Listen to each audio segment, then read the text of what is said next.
That's true. All right, so just trimming this out. So there are different textures on an animal, right? This is a harder texture. So actually, in theory, I could take my feather down to 1 or 2. So if I take it down to 1, it will bite away and gradate 1 pixel at a time at the edge instead of 3 pixels at a time. But it still matters how many times I hit delete. So let's see how that edge compares. So I'll zoom in just so you can see. So that's with a 3 pixel feather. If I hit delete once, you can see with a 1 pixel feather, if I deselected, it's slightly softened, but you get a lot of little debris still. So that's why I like, when I'm just working fast like this, I like a 3 pixel feather, because then even when I wobble a little, especially because I'm not zoomed in all the way, and I hit delete a few times, it will trim it down to the creature. Because we tend to be a little too hesitant and leave too much on the edges. So having that feather and then hitting delete a lot trims it down for us. It's like sanding it down, sanding the car after you've added a bunch of Bondo to add a feature. If you don't know what Bondo is, you're lucky.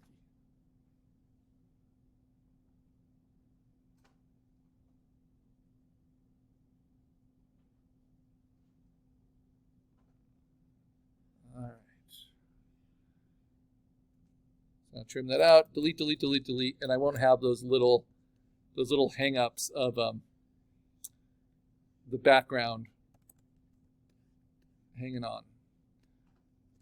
I'm at 100%. I actually recommend that when you do your final trim. And you only go closer if you really want to get specific shapes. And you only need to go up to 200.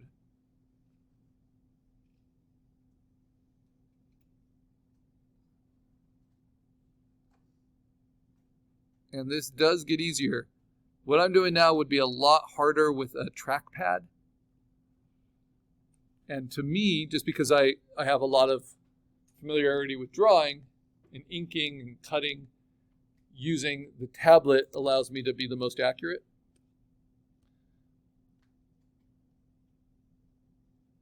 But whatever tool you're using, it's going to get easier with practice. But if you're not making use of the tablets yet in the classroom, realize that they could be saving you time and frustration.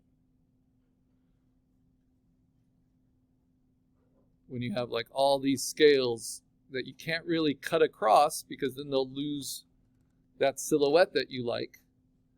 But man, is it a pain to cut out each one. But so much easier with the tablet.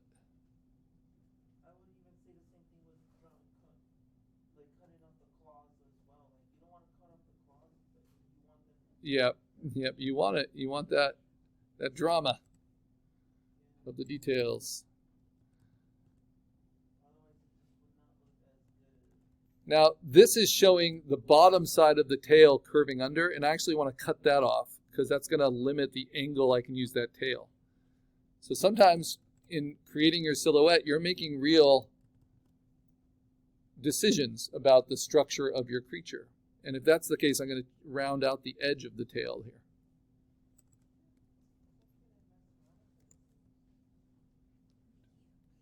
Good job.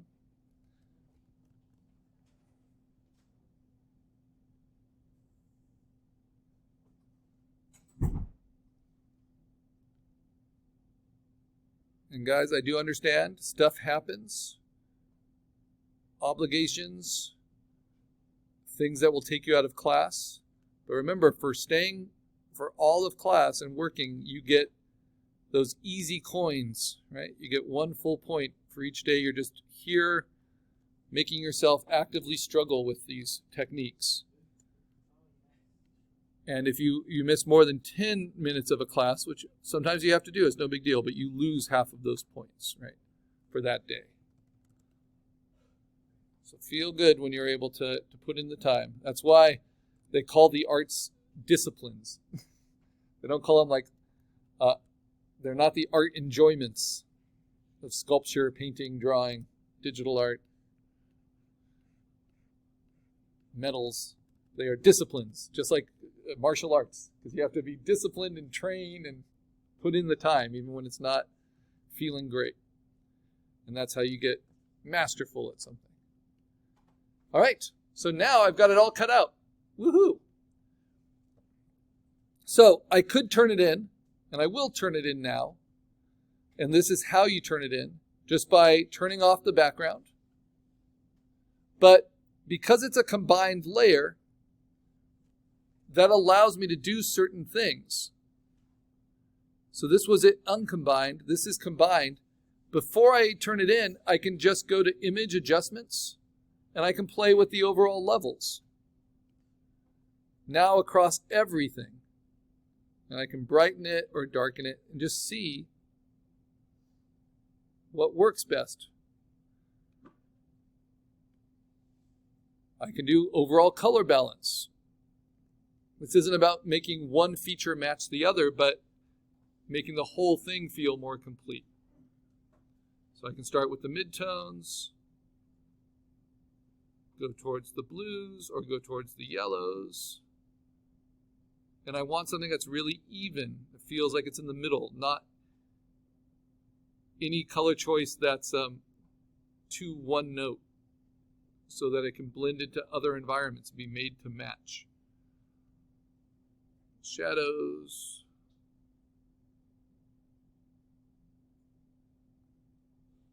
The other thing that's nice, I can do hue saturation. Maybe I'll take all of the hues down or the saturation down just a little bit. And you know that green that really bothered me? The reason it really bothers me is because it's really the only place there's that really bright green. So now I can target my hue saturation, and I can look at just the green, see where that is. It's really just there. It's just the reflected light from the grass that reference was from. And so I can just take its saturation down. And I can play with shifting that green. So I'll zoom in a little so you can see what it's doing. So if I shift that green hue, I can shift it more towards the yellows or the reds.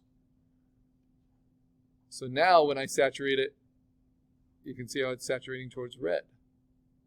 And I can even darken it a little bit. Now, this is actually not on the green layer. This is on the yellow layer, which is going to be trickier. But it looks better for sure.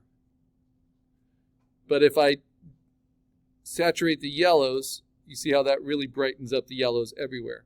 If I desaturate them, that can help. If I shift the hue of them, maybe that helps a little bit. But it's nice to do this kind of pass on everything.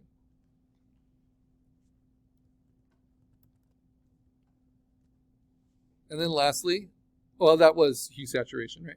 So now maybe I go back to levels again.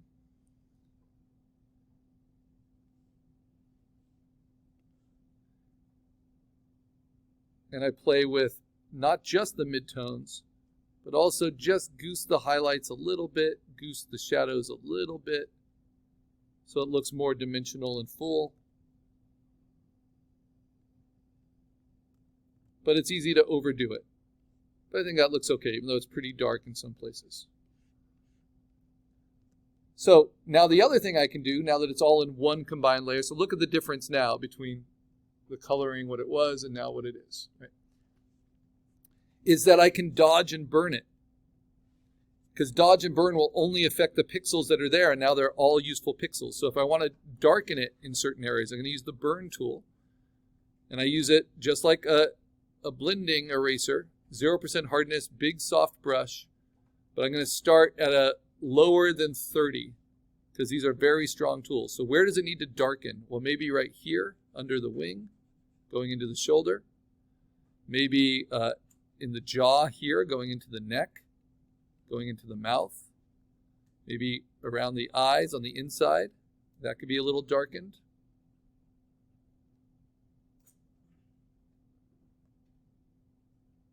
maybe on this talon. Now here's the problem with the talon, this little part, that is so bright that the midtones are not going to darken, but I can burn the highlights. What you don't want to burn are the shadows, and then that will take it down a little bit.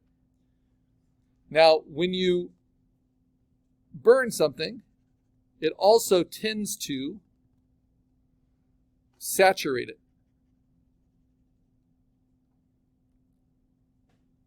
So is there anywhere else I should burn?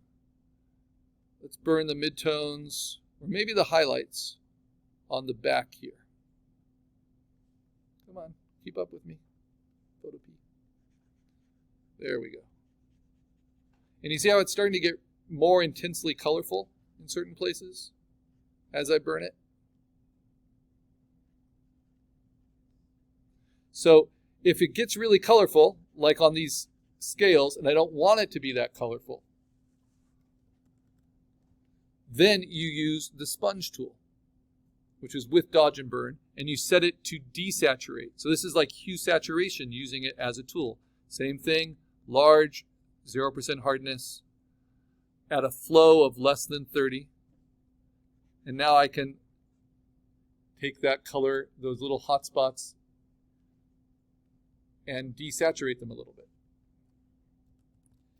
And if I wanted the tongue to be a lot pinker or the eyes to be a lot oranger, I can set it to saturate and do the same thing. It's easy to overdo it. So look what it was like before and now. Right? Now, what about the green? I don't want to saturate that green. I want to desaturate it. So now in a targeted way, I can kind of take that down, and then I can burn it.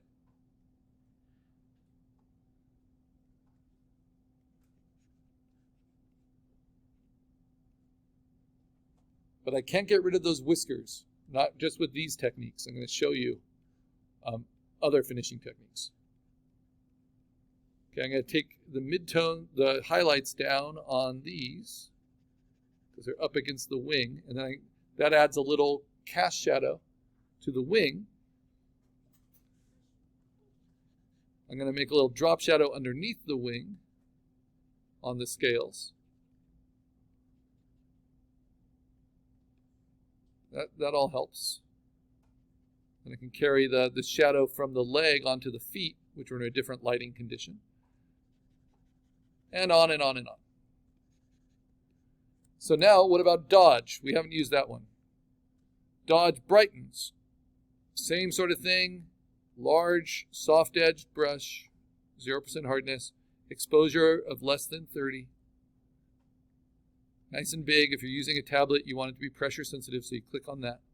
And now I can brighten the highlights on the back, on the edges of the wings,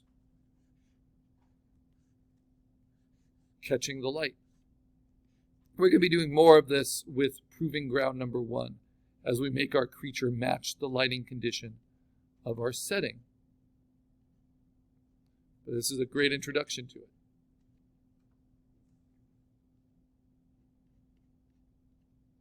And again, safest to work on midtones first.